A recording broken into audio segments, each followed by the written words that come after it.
Hi everyone, in this video में हम लोग मीन कैलकुलेट करेंगे। तो इसमें देखेंगे कैसे हम लोग ईजीएस्ट वे में अरिथमेटिक मीन कैलकुलेट करेंगे। ठीक है, तो आप लोग साथ में वीडियो देखते रहिए और मेरे साथ ये सम्स को कीजिए। तो आज हम लोग एक सम करेंगे for the calculation of arithmetic mean. Okay, तो here we have the data set.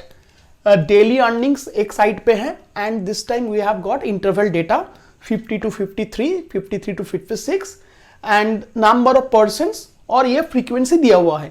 तो ऐसे जब प्रॉब्लम होते हैं तो कैसे हम लोग मीन कैलकुलेट कब कैसे करेंगे वो देखेंगे। ठीक है, तो पहला काम क्या है, हम लोगों का पहला काम है कि हम लोग मिड वैल्यू निकालेंगे। तो कैसे मिड वैल्यू निकालते हैं, you might be knowing about that 50 plus 53 divide by 2 अगर हम लोग करेंगे तो इसका मिड वैल्यू निकल के आएगा 51.5। ठीक है, और इसका एक इजीएस्ट उपाय जो जुगाड़ है, हम लोग बोलते हैं इधर जुगाड़, आपको बताते हैं कि पूरा कैलकुलेशन करने का दरकार नहीं है। आप लोग देखेंगे कि इसमें क्या अंतर क्या है। इसका अंतर 3 है, तो 3 ऐड करते अब चलिए and will be getting the mid values. तो ये हो गया 54.5, ये हो गया 57.5 and this is 60.5, this is 63.5, this is 66.5, this is है for all the interval data. तो अभी हम लोग क्या करेंगे कि एक एवरेज वैल्यू एक वैल्यू को हम लोग एज्यूम मीन पकड़ेंगे। तो ये देखिए टोटल 9 ऑब्जर्वेशंस है और जो मीन जो होता है वो सेंट्रल किसी पॉइंट के नजदीक होते हैं। तो इसलिए हम लोग देखिए 1 2 3 4 और इधर 1 2 3 4 ये एक सेंट्रल पॉइंट ये एक है। तो इसलिए ये जो 63.5 है इसको हम लोग एज्यूम मीन पकड़ेंगे। ओके, तो हम लोग का एज्यूम मीन हो गया, ये एज्यूम मीन हो गया 63.5। ठीक है, तो इसको हम लोग एज्यूम मीन पकड़ेंगे। ठीक है, तो अभी नेक्स्ट स्टेप पे करना है कि एक डी डैश को हम लोग कैलकुलेट करेंगे। तो ये भी एक ध्यान से देखिएगा, ये भी एक इंपॉर्टेंट स्टेप है इस प्रॉब्लम में। तो D dash equals to m minus 63.5 that is our assumed mean. और इसके साथ एक चीज डिवाइड करेंगे, क्यों करेंगे बाद में बताते हैं। तो देखिए इसका अंतर क्या है, 50 और 53 के बीच अंतर है 3। तो 3 is called class width. So class width से इसको हम लोग डिवाइड करेंगे। सो 3 हो गया।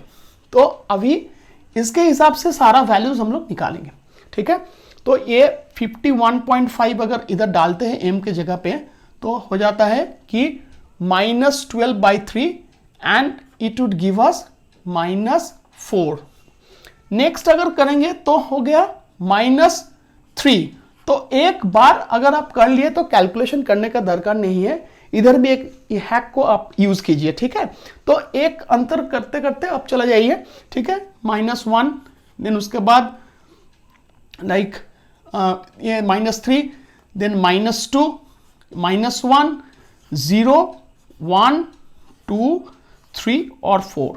आप कैलकुलेट करके देख भी सकते हैं। You can calculate and you can have the same values here. Okay, so D dash calculate हो गया। तो नेक्स्ट स्टेप पे है F D dash. F D dash is the product of frequency and D dash value. So for the first observation our F D dash value is 3 into -4, it would give us -12. 8 into -3 that is -24, or 14 into -2 -28 -31 30 then 0, this is 28, this is 32, this is 30 and this is 20। और आप लोग एक चीज notice कीजिए, इधर calculator का दरकार ही नहीं आ रहा है। तो हम लोग ऐसे मेथड लगाए हैं कि calculation has become very very easy, very manageable. Okay, तो now we need to calculate the summation f D dash.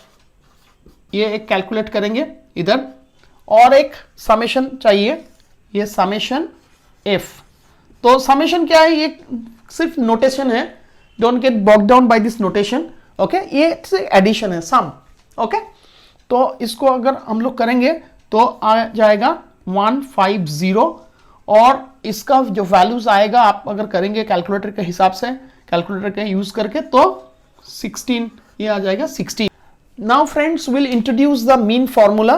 तो mean equals to x bar equals to a is our assumed mean, that is 63.5, divide by summation f d dash divided by summation f into h. So h is our class width. Okay, so a we know that a is 63.5 plus summation f d dash is 16 divided by summation f is 150 into 3. Okay, first we'll do this operation. Always first complete this operation. Okay, 63.5 plus 16 by 50. So we have got calculated 16 by 50 is 0.32. Now we add this up and 63.82 is our assumed mean, is our actual mean. So हम लोग जो assume किए थे कि that is 63.5 and our actual mean is, the answer of this problem is 63.8. This is the actual mean. ज़्यादा अंतर नहीं है, ठीक है। तो अगर आपको ये मेथड अच्छा लगा है, if you are benefited, then please do comment in my comment box and please like, share and subscribe to my channel.